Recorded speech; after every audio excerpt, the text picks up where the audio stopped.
Assalamualaikum warahmatullahi wabarakatuh.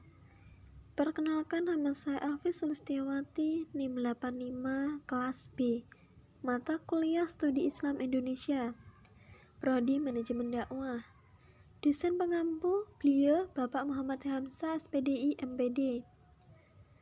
Di sini saya akan menyampaikan tentang memahami Islam di Indonesia pasca kemerdekaan. Perkembangan Islam di Indonesia pasca kemerdekaan telah mengalami guncangan di mana perseteruan antara kelompok nasionalis dan kelompok Islam dan kelompok lainnya masing-masing berpegang teguh pada misi mereka untuk menjadikan negara Indonesia menjadi negara Islam. Dengan timbulnya masalah ini, maka timbullah pergerakan-pergerakan, partai-partai dan pemberontakan yang dilakukan oleh kelompok Islam. Hal tersebut dilakukan oleh Islam karena mereka kecewa dengan hasil keputusan Presiden yang menjadikan dasar negara Indonesia sebagai negara Pancasila. Suasana sosial politik Indonesia pada tahun-tahun pertama kemerdekaan memperlihatkan tidak adanya hambatan penting yang menghalangi hubungan politik antara arus utama intelektual aktivis Islam dan kelompok nasionalis. Peradaban Islam Indonesia pasca kemerdekaan menghasilkan kemajuan di berbagai bidang, yaitu bidang pendidikan, bidang politik, bidang budaya, dan bidang ekonomi. Islam mempunyai peran yang sangat penting dalam kemerdekaan. Islam merupakan agama yang meletakkan prinsip-prinsip kebenaran dan keadilan bagi setiap pemeluknya. Ia mencakup berbagai aspek kehidupan manusia, serta upaya menghidupkan pemahaman dan pemikiran terhadap kejadian alam semesta, beserta seluruh isinya.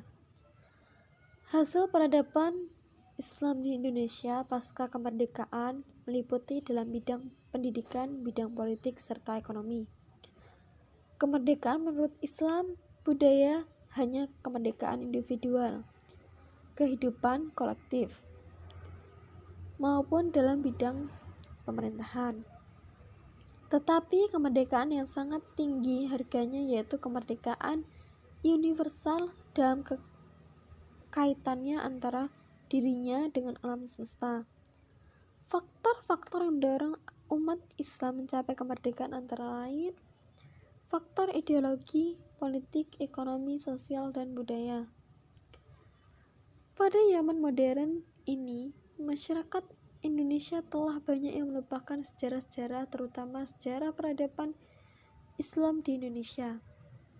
Setelah kemerdekaan, bangsa Indonesia telah mencapai puncaknya dengan diproklamirkannya proklamasi oleh R. Soekarno. Sesungguhnya, perjuangan bangsa ini masih banyak yang harus disempurnakan. Sejak awal kebangkitan nasional, posisi agama sudah mulai dibicarakan dalam kaitannya dengan politik atau negara. Ada dua pendapat yang didukung oleh dua golongan yang bertentangan tentang hal itu. Satu golongan berpendapat negara Indonesia merdeka hendaknya merupakan sebuah negara sekuler, negara yang dengan jelas memisahkan persoalan agama dan politik sebagaimana diterapkan di negara Turki oleh Mustafa Kemal. Golongan lainnya berpendapat negara Indonesia merdeka adalah negara Islam. Negara adalah memiliki penduduk yang mayoritas beragama Islam. Walaupun Indonesia tidak memakai Islam sebagai asas negara, akan tetapi mayoritas kebudayaan diasung oleh Islam sangat mendominasi kehidupan bangsa Indonesia, khususnya penduduk yang beragama Islam. Kebudayaan berlaku itu berangsur-angsur membentuk suatu peradaban Islam yang mampu membawa penduduk Indonesia kepada kemajuan dan kecerdasan. Peradaban Islam di Indonesia sesudah kemerdekaan mengalami perubahan yang sangat pesat. Perubahan tersebut terjadi hampir meliputi seluruh aspek kehidupan,